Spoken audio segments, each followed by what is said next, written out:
les Mahorais sont aussi des Français à part entière et non des Français entièrement à part.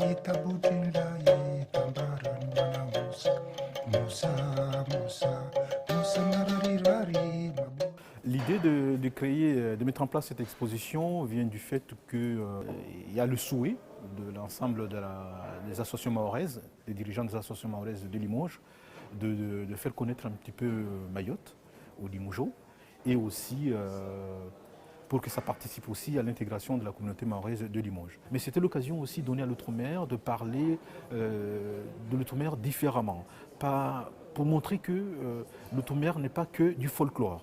Dans l'outre-mer, nous avons du potentiel.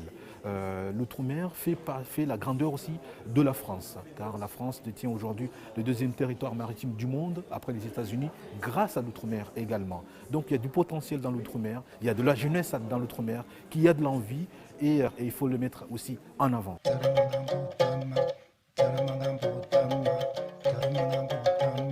C'est évidemment avec beaucoup de plaisir qu'on les accueille, dans la mesure où tout ce qui a un rapport avec la francophonie, évidemment, est quelque chose qui nous intéresse, c'est que la francophonie au sein de l'océan Indien est une problématique qu'il est intéressant de présenter aux Limogeaux, d'autant plus qu'il y a tout de même un événement important qui est le passage de Mayotte en département français, 101e département français, ainsi que son intégration plus forte encore dans les régions périphériques de l'Union européenne. Donc c'était l'occasion.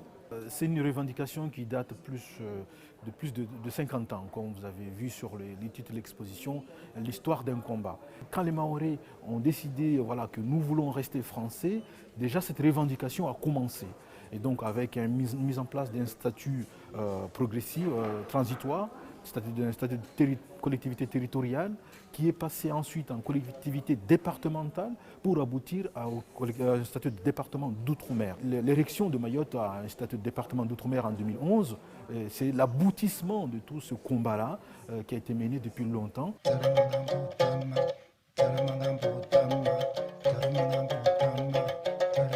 L'exposition elle-même dure jusqu'au 26 janvier.